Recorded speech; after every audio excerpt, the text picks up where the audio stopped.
জলবায়ু কি তা কিন্তু আমরা জানি, কি তাই কিনা? আমরা ছোট ক্লাসে পড়েছি যে আবহাওয়া কাকে বলে, জলবায়ু কাকে বলে, কি তাই তো? তো জলবায়ু কাকে বলে দেখো আমি আবার একটু মনে করিয়ে দিই। ওকে, কীরকম দেখো, যে জলবায়ু হচ্ছে ভূপৃষ্ঠের কোনো একটা বিশাল এলাকার বা অঞ্চলের উষ্ণতা, বৃষ্টিপাত, তুষারপাত, আর্দ্রতা, বায়ুপ্রবাহ এই উপাদানগুলির কি বলতো 30 থেকে 35 বছরের গড় অবস্থা। এই তো তারপরে আবহাওয়ার উপাদানগুলির 30 থেকে 35 বছরের গড় অবস্থাটাই হচ্ছে কি জলবায়ু। তাই তো, কিন্তু মনে রাখবে কোনো একটা অঞ্চলে জলবায়ু কিন্তু সব সময় একই রকম থাকে না, জলবায়ুর পরিবর্তন হয়। যেমন দেখো যে পৃথিবী সৃষ্টির সময় মানে আজ থেকে প্রায় 460 বছর আগে পৃথিবীতে যে জলবায়ু ছিল সেই জলবায়ু কিন্তু মানে সেই রকম জলবায়ু কিন্তু পৃথিবীর এখন আর কোথাওই দেখা যায় না। ওকে, তো সেই প্রাচীন জলবায়ুর কিন্তু অস্তিত্ব আর নেই। তার মানে কি জলবায়ুর পরিবর্তন হয়েছে। আবার কেমন দেখো যে আজকে আমরা যেখানে সাহারা মরু অঞ্চল দেখছি, জলবায়ু কীরকম সাহারা মরু অঞ্চলের উষ্ণ শুষ্ক জলবায়ু, কিন্তু তোমরা জানো কি যে কয়েক লক্ষ বছর আগে আজকে যেখানে সাহারা মরু অঞ্চল সেখানে কিন্তু মরু অঞ্চল ছিল না, জলবায়ু কিন্তু উষ্ণ শুষ্ক ছিল না, ঠিক আছে, জলবায়ু আর্দ্র ছিল। ফলে আজকে যেখানে সাহারা মরু অঞ্চল তখন কয়েক লক্ষ বছর আগে সেখানে কিন্তু সবুজ গাছপালায় ভর্তি ছিল। আবার কেমন দেখো যে বিজ্ঞানীগণ মনে করেন এখন পর্যন্ত মানে আজ পর্যন্ত পৃথিবীতে প্রায় 4 বার, কত বলছি, প্রায় 4 বার হিমযুগের আগমন ঘটেছে, হিমযুগ বা আইস এজ, ঠিক আছে। তো ওই হিমযুগের সময় কি হয় যে পৃথিবীর তাপমাত্রা কমে গিয়ে বা অত্যধিক শীতলতায় পৃথিবীর বেশিরভাগ অংশ কী হয় বলতো বরফে ঢেকে যায়। তোমরা হয়তো হিমযুগ নিয়ে বিভিন্ন ইংরেজি সিনেমাও হয়েছে, আইস এজ 1, আইস এজ 2 এরকম সিনেমাও হয়েছে। ওই সিনেমাগুলো কিন্তু কি বলতো ওই হিমযুগের উপর ভিত্তি করেই রচনা করা হয়েছে, ঠিক আছে। তো এই যে 4 বার হিমযুগ এসেছে, দেখো তোমরা বোর্ডে লক্ষ্য করে দেখো যে প্রথমবার হিমযুগ এসেছে প্রি ক্যাম্ব্রিয়ান মহাযুগে, মানে আজ থেকে প্রায় 85 থেকে 60 কোটি বছর আগে। দ্বিতীয়বার হিমযুগ এসেছে দেখো যে আর্ডোভিসিয়ান যুগে, মানে আজ থেকে প্রায় 45 থেকে 43 কোটি বছর আগে, ঠিক আছে। দেখো তৃতীয়বার হিমযুগ এসেছে কার্বনিফেরাস পারমিয়ান যুগে, মানে আজ থেকে প্রায় 30 কোটি বছর আগে। এবং শেষবার চতুর্থবার হিমযুগ এসেছে দেখো যে প্লিস্টোসিন যুগে, মানে 20 থেকে 30 লক্ষ বছর আগে। তো এই 4 বার হিমযুগ এসেছে। বিজ্ঞানীদের আরও অনুমান আমরা একটা অন্তর্বর্তী হিমযুগে আছি, মানে একটা হিমযুগ চলে গেছে, সামনে আরেকটা হিমযুগ আসছে। তাই তো, তার মানে কি আমরা জানলাম যে জলবায়ুর কি পরিবর্তন হচ্ছে। তাই তো, এবার এই পরিবর্তন কিন্তু চট করে 1 বা 2 দিনে হয় না।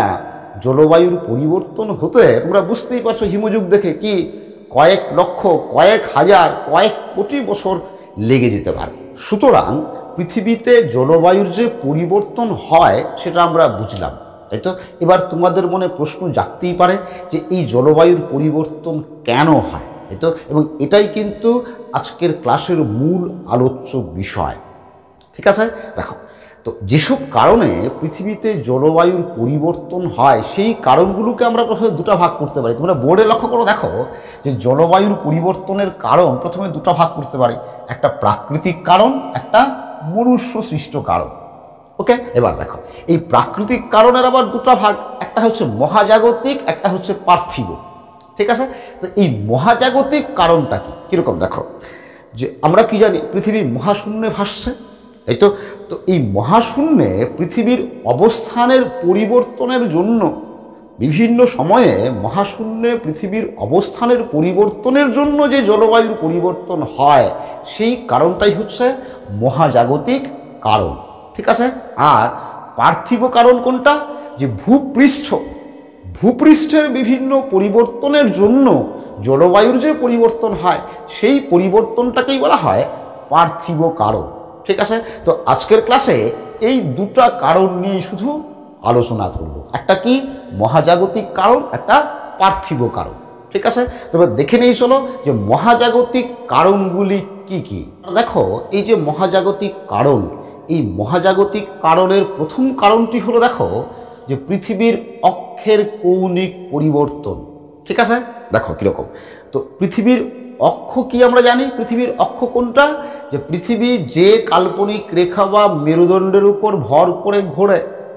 ঠিক আছে, তো সেই মেরুদণ্ড বা রেখাটাই হচ্ছে কি অক্ষ। তার মানে কি দেখো তোমরা বোর্ডে লক্ষ্য করো, দেখো এই হচ্ছে পৃথিবী, এই রেখার উপর ভর করে, এই রেখাটার উপর ভর করে পৃথিবী ঘোরে।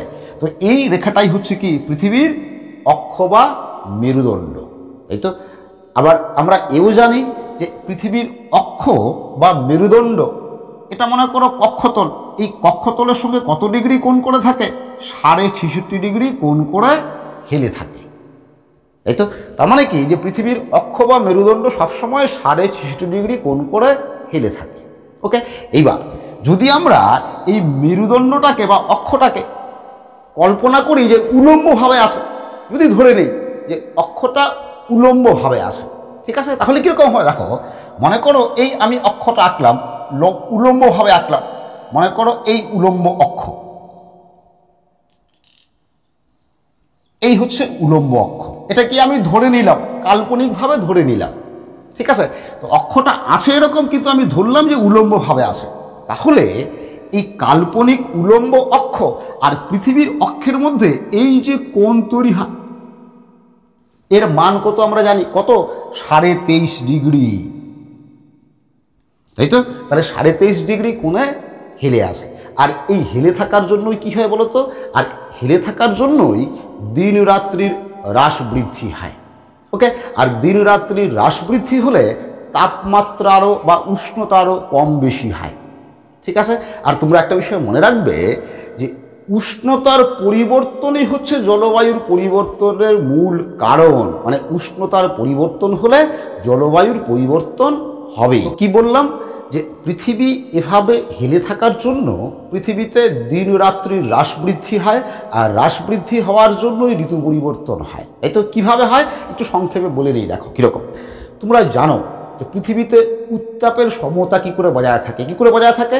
দেখো যে দিনের বেলায় ভূপৃষ্ঠ যে পরিমাণ সূর্যতাপ পায় বা যে পরিমাণ সূর্যতাপ শোষণ করে উত্তপ্ত হয়, রাত যখন হয় রাতের বেলায় সেই পরিমাণ তাপকে সে বিকিরণ করে মহাশূন্যে ফিরিয়ে দেয়। তার মানে ব্যালেন্স হচ্ছে, যে পরিমাণ তাপ দিনের বেলায় শোষণ করছে, রাতের অন্ধকারে সেই পরিমাণ তাপকে সে কি বিকিরণ করছে, ছেড়ে দিচ্ছে। ফলে পৃথিবীতে একটা ব্যালেন্স থাকে, উত্তাপের সমতা বজায় থাকে। কিন্তু যদি এরকম হয় দিন রাত্রির হ্রাস বৃদ্ধি হয়, কীরকম দেখো, মনে করো যদি এরকম হয় যে 14 ঘন্টার দিন আর 10 ঘন্টা রাত্রির, তাহলে 14 10 কি 24 দিন রাত মিলে কি 24 ঘন্টা হবে। তার মানে কি এখানে দিনের দৈর্ঘ্য বেশি, রাতের দৈর্ঘ্য কম।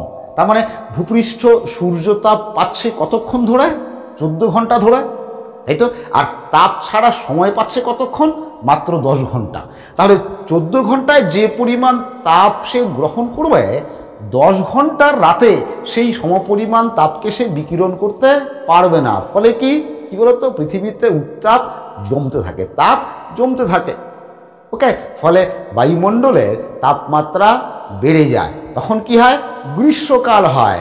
আর আমরা সেটা নিজেরাও জানি, তাই তো। কি জানি আমরা যে গ্রীষ্মকাল মানেই কি, দিন বড় রাত ছোট, তাই তো। দিন বড় রাত ছোট হলেই গ্রীষ্মকাল হয়।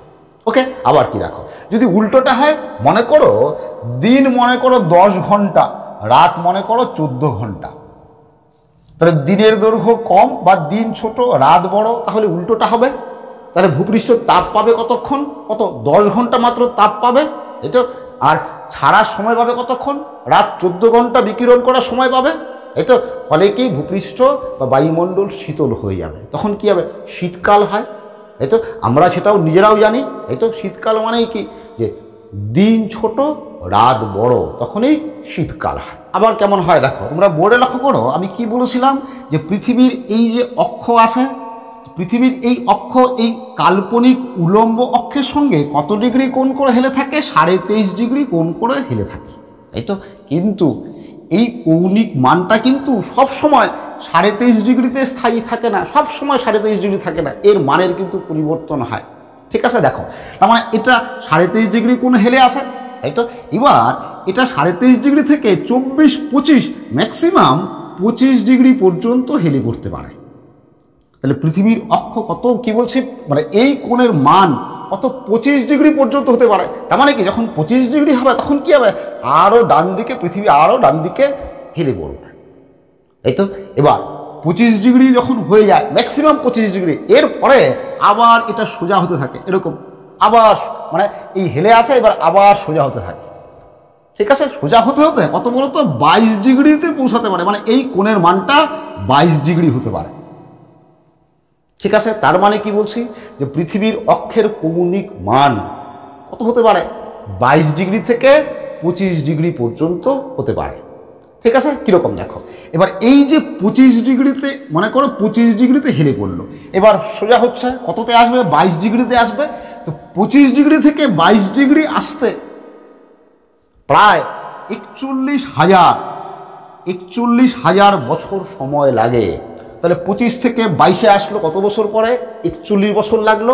আবার 22 থেকে 25-এ যাবে কত, আবার 41,000 বছর। তার মানে কি 41,000 বছরের ব্যবধানে কি পৃথিবীর অক্ষের কৌণিক মান 22 ডিগ্রি থেকে 25 ডিগ্রি পর্যন্ত পরিবর্তিত হয়।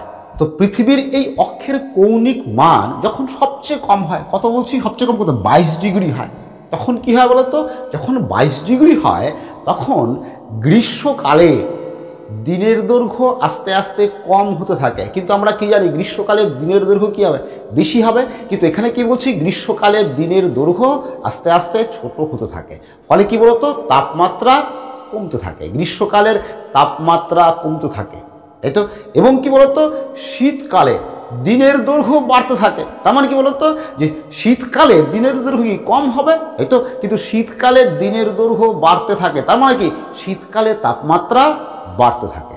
ফলে কি হয়, যে গ্রীষ্মকালে খুব বেশি গরমও হয় না, আবার শীতকালে খুব বেশি শীতও হয় না। বুঝা গেল কি বলছি। তার মানে পৃথিবীর অক্ষের কৌণিক মান যখন 22 ডিগ্রি হয় তখন কি, যে শীতকালেও বেশি শীত পড়ে না, আবার গ্রীষ্মকালেও বেশি গরম পড়ে না। আবার এই কৌণিক মান যখন 25 ডিগ্রি হয়, সবচেয়ে বেশি হয়, তখন কি তার উল্টোটা হবে, এই তো। কি বলছে, তখন তার উল্টোটা হবে। তার মানে কি শীতকালে শীতের তীব্রতাও বেশি হবে, আবার গ্রীষ্মকালে গরমের তীব্রতাও বেশি হবে।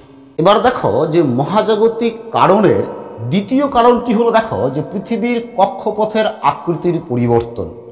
পৃথিবীর কক্ষপথ কি আমরা জানি, কি যে পৃথিবী যে পথে সূর্যের চারদিকে এরকম ঘোরে, সেই পথটাই হচ্ছে কি পৃথিবীর কক্ষপথ। পৃথিবীর কক্ষপথের আকৃতি কি, উপবৃত্তাকার, এই তো। তাহলে দেখো এই যে পৃথিবীর উপবৃত্তাকার কক্ষপথটি আছে, এই উপবৃত্তাকার কক্ষপথটিও কিন্তু সব সময় একই রকম থাকে না। ওকে, কি বলছি, সব সময় একই রকম থাকে না। তোমরা মনে রাখবে যে প্রায় 1,10,000 বছর পর পর, কত বলছি, 1,10,000 বছরের ব্যবধানে এই উপবৃত্তাকার কক্ষপথটা কি হয়, অতি উপবৃত্তাকার কক্ষপথে রূপান্তরিত হয়। কীরকম, এই যে কক্ষপথটা আছে, এই কক্ষপথটা এরকম আরও অতি উপবৃত্তাকার হয়ে যায়, এরকম হয়ে যায়, এই অতি উপবৃত্তাকার কক্ষপথ হয়ে যায়। তাহলে তখন কি হবে, তখন দেখো উপবৃত্তাকার কক্ষপথ থাকার সময় সূর্য থেকে এই ছিল পৃথিবীর দূরত্ব। এবার যখন অতি উপবৃত্তাকার কক্ষপথ হবে তখন কি হবে, দেখো যে এই মনে করো পৃথিবী, এখানে পৃথিবী, এখানে পৃথিবী, তার মানে কি সূর্য থেকে পৃথিবীর দূরত্ব কি অনেক বেশি বেড়ে যাবে, এই তো। বেড়ে যাওয়ার জন্য তখন কি হবে বলতো, যে যখন এই অতি উপবৃত্তাকার কক্ষপথ হয় তখন পৃথিবী আগের তুলনায় 0.17% কম সৌরশক্তি শোষণ করে। ফলে কি হবে, পৃথিবীর কি তাপমাত্রা কমবে, এই তো। মানে সৌরশক্তি কম শোষণ করছে মানে কি তাপমাত্রা কমবে। আর আমি কি বলেছিলাম, যে তাপমাত্রার পরিবর্তনের জন্যই কি হয়, জলবায়ুর পরিবর্তন হয়, ফলে তখন কী হবে, জলবায়ু শীতল হয়ে যাবে বা জলবায়ুর পরিবর্তন ঘটবে। এরপর মহাজাগতিক কারণের তৃতীয় কারণটি দেখো যে পৃথিবীর অনুসুর অবস্থানের পরিবর্তন।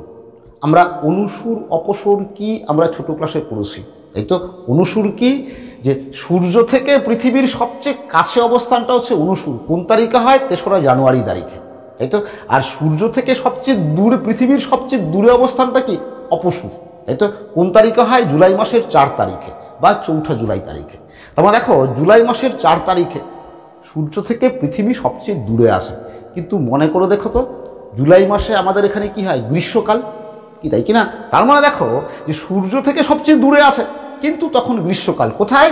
উত্তর গোলার্ধে গ্রীষ্মকাল, মানে এইটুকু অংশে তখন গ্রীষ্মকাল, আর দক্ষিণ গোলার্ধে হয় শীতকাল 4 জুলাই তারিখে, তাই তো? আবার 3রা জানুয়ারি তারিখে কি হয় দেখো, 3রা জানুয়ারি তারিখে কি হয় দেখো, যে সূর্য থেকে পৃথিবী সবচেয়ে কাছে আসে, এই তো? সূর্য থেকে পৃথিবী সবচেয়ে কাছে আসে, এই অবস্থানটার নাম কি? অনুসুর অবস্থান, এই তো? তো এই সময় অনুসুর অবস্থান তোমরা মনে করে দেখো, জানুয়ারি মাস আমাদের এখানে কি শীতকাল, তাহলে সূর্য থেকে পৃথিবী সবচেয়ে কাছে আসে, তবু শীতকাল, তাই তো? তারপরে উত্তর গোলার্ধে জানুয়ারি মাসে উত্তর গোলার্ধে কি শীতকাল এবং দক্ষিণ গোলার্ধে গ্রীষ্মকাল। যদি কারো এটা বুঝতে অসুবিধা হয় যে কাছে থাকা সত্ত্বেও কেন শীতকাল হচ্ছে, তাহলে তোমরা আমার চ্যানেলে গিয়ে ঋতু পরিবর্তনের কারণ বলে একটা ক্লাস আছে, ওই ক্লাসটা দেখে নিতে পারো, তাহলে তোমরা সহজেই বুঝে যাবে। এবার দেখো কীরকম, যে উত্তর গোলার্ধে যখন গ্রীষ্মকাল হচ্ছে, এই তো 4 জুলাই তারিখে উত্তর গোলার্ধে গ্রীষ্মকাল হচ্ছে, তো উত্তর গোলার্ধে গ্রীষ্মকালের সময় কি আছে? পৃথিবী সূর্য থেকে দূরে আসে। আর দক্ষিণ গোলার্ধে গ্রীষ্মকাল কখন হচ্ছে? এই 3রা জানুয়ারি তারিখে, তাই তো? 3রা জানুয়ারি তারিখে দক্ষিণ গোলার্ধে গ্রীষ্মকাল হচ্ছে। তো দক্ষিণ গোলার্ধে যখন গ্রীষ্মকাল হচ্ছে, তখন কি আছে? পৃথিবী থেকে, মানে সূর্য থেকে পৃথিবী কাছে আসে। তাহলে উত্তর গোলার্ধে যখন গ্রীষ্মকাল, তখন কি হচ্ছে? পৃথিবী সূর্য থেকে দূরে আসে। আর দক্ষিণ গোলার্ধে যখন গ্রীষ্মকাল, তখন পৃথিবী সূর্যের কাছে আসে। তাহলে বুঝতেই পারছো, উত্তর গোলার্ধের গ্রীষ্মকালের তাপমাত্রা আর দক্ষিণ গোলার্ধের গ্রীষ্মকালের তাপমাত্রা কি একই হবে? একই কিন্তু হবে না। কারণ কি, যে দক্ষিণ গোলার্ধে যখন গ্রীষ্মকাল, তখন সূর্য কাছে আসে, আর উত্তর গোলার্ধে যখন গ্রীষ্মকাল, তখন সূর্য পৃথিবীর থেকে দূরে আসে। ফলে দক্ষিণ গোলার্ধে গ্রীষ্মকালের উষ্ণতা উত্তর গোলার্ধের গ্রীষ্মকালের উষ্ণতার চেয়ে প্রায় 4 ডিগ্রি সেন্টিগ্রেড বেশি হয়। আবার কেমন দেখো, যে বিজ্ঞানীরা মনে করেন আজকের দিনের যে অনুসুর এবং অপসুর অবস্থান আছে, এই যে অপসুর এবং অনুসুর অবস্থান আছে, সেই অনুসুর এবং অপসুর অবস্থান 10,500 বছর পরে এই অবস্থানটা পাল্টে যাবে, ঠিক আছে? কীরকম দেখো, এই অবস্থানটা 10,500 বছর পরে এরকম হয়ে যাবে। এরকম কীরকম দেখো, দেখো আজকের দিনে দেখো যে 4 জুলাই তারিখে কি আছে? সূর্য পৃথিবী থেকে সূর্য দূরে আসে, অপসুর অবস্থান আছে, কিন্তু 10,500 বছর পরে কী হবে দেখো, এই 4 জুলাই তারিখে এরকম হয়ে যাবে যে সূর্য থেকে পৃথিবী কাছে চলে আসবে। তার মানে আজকে দূরে আছে, কি আছে? অপসুর অবস্থান 4 জুলাই তারিখে, কিন্তু 10,500 বছর পরে কি হবে? 4 জুলাই তারিখে কি কাছে চলে আসবে, কি অনুসুর অবস্থান হবে। বোঝা গেল? ঠিক একই রকম এই অনুসুর অবস্থান 3রা জানুয়ারিতে আসে, তাই তো? এই 10,500 বছর পরে কি হবে? 3রা জানুয়ারি তারিখে কি হবে? অপসুর অবস্থান হয়ে যাবে, তাই তো? তাহলে কি পরিবর্তন হবে বলো দেখি। তাহলে আজকের দিনে, মানে বর্তমানকালে গ্রীষ্মকালে আমাদের এখানে যতটা গরম পড়ে, তাই তো? মানে উত্তর গোলার্ধে যতটা গরম পড়ে, 10,500 বছর পরে কি হবে? গরম তার তুলনায় কি অনেক বেশি হবে, তাই তো? উষ্ণতা অনেক বেশি বাড়বে। কেন? কারণ এখন সূর্য থেকে পৃথিবী দূরে আসে 4 জুলাই তারিখে, কিন্তু 10,500 বছর পরে কি হবে? 4 জুলাই তারিখে সূর্য থেকে পৃথিবী কি কাছে চলে আসবে, মানে পৃথিবী সূর্যের কাছে চলে আসবে। ফলে কি উষ্ণতা আজকের তুলনায় অনেক বেশি বৃদ্ধি পাবে। মহাজাগতিক কারণের চতুর্থ কারণটি দেখো, যে সৌরশক্তির হ্রাস বৃদ্ধি, ঠিক আছে? কীরকম দেখো, যে সূর্য যে তাপ উৎপাদন করে, এই তাপ উৎপাদনও কিন্তু কম বেশি হয়, কখনো বেশি তাপ উৎপাদন করে, কখনো কম তাপ উৎপাদন করে, ঠিক আছে? তো তাপ কম উৎপাদন করলো না বেশি উৎপাদন করলো আমরা বুঝি কি করে বলো তো? আমরা সৌর কলঙ্ক দেখে বুঝি। ঠিক আছে, সৌর কলঙ্ক কি তোমরা ছবিতে লক্ষ্য করো? দেখো এই সৌর কলঙ্ক মানে দেখো তোমরা ছবির পাশাপাশি এটাও দেখো যে মনে করো এই সূর্য আছে, ঠিক আছে, এই সূর্যের গায়ে দেখো চাঁদের গায়ে যেরকম কালো স্পট দেখা যায়, ঠিক সূর্যের গায়েও এরকম কালো কালো স্পট আছে, তোমরা ওই ছবিতে লক্ষ্য করো। ঠিক আছে, তো এই যে কালো স্পট আছে এই কালো স্পটগুলো কি বলতো? এই কালো স্পট এই জায়গাগুলোতে তাপ উৎপাদন কম হচ্ছে। ঠিক আছে, ফলে সৌর কলঙ্ক যখন বেশি হবে, তার মানে কি এই স্পট যখন বেশি হবে, সৌর কলঙ্ক যখন বেশি হবে, তখন কি তাপ উৎপাদন কম হবে। আর সূর্যে তাপ উৎপাদন কম হলে কি সৌরশক্তি পৃথিবীতে কম পৌঁছাবে, তখন কি হবে পৃথিবীর তাপমাত্রাও কম থাকবে। এই তো বিজ্ঞানীরা মনে করেন বা বিজ্ঞানীরা পর্যবেক্ষণ করে দেখেছেন যে কখনো কখনো 11 বছর বা কখনো কখনো 80 বছরের ব্যবধানে দুটি সৌর কলঙ্ক সম্পন্ন হয়, মানে দুই সৌর কলঙ্কের চক্র সম্পন্ন হয়। ঠিক আছে, যেমন দেখো যে 1645 থেকে 1730 সাল, এই কয় বছর মানে 1645 সাল থেকে 1730 সাল পর্যন্ত যে সৌরশক্তির মাত্রা ছিল সর্বনিম্ন, মানে তখন সৌর কলঙ্ক খুব বেশি ছিল, ফলে ওই সময় কি হবে পৃথিবীর তাপমাত্রাও কম ছিল। ঠিক আছে, আবার কি দেখো যে 1778 সাল থেকে 1790 সাল পর্যন্ত সৌরশক্তির মাত্রা ছিল সর্বোচ্চ, মানে ওই সময় সৌর কলঙ্ক কম ছিল, ফলে তাপ উৎপাদন বেশি হচ্ছিল, ফলে কি হচ্ছিল পৃথিবীতে সৌরশক্তি বেশি পৌঁছাচ্ছিল, ফলে তখন পৃথিবীর তাপমাত্রা বৃদ্ধি পেয়েছিল। তো এভাবে জলবায়ুর পরিবর্তন হয়। তাহলে এই গেল হচ্ছে মহাজাগতিক কারণ, এই 4টা কারণ। ঠিক আছে, দেখো রাত প্রায় 1:30 বাজে, আর পার্থিব কারণটা বলার আর ইচ্ছে করছে না। তোমাদের যদি জানার থাকে, যদি জানতে চাও তাহলে তোমরা কমেন্ট করে জানাও, আমি পরের ক্লাসে এই পার্থিব কারণটা নিয়েও আলোচনা করব। ঠিক আছে, দেখো এর পরের ক্লাসে আমি অবশ্যই পার্থিব কারণ আলোচনা করি না করি এই জলবায়ুর পরিবর্তনের প্রমাণ, জলবায়ু যে পরিবর্তন হয়েছে, ঠিক আছে, তার কি কি প্রমাণ পাওয়া যায় এই প্রমাণগুলো নিয়ে একটা ক্লাস করব। ঠিক আছে, আশা করি তোমরা আজকের ক্লাসটি বুঝতে পেরেছো। আজ আমি এখানেই শেষ করছি। তোমরা সবাই ভালো থাকবে, সুস্থ থাকবে, আবার দেখা হবে পরের ক্লাসে।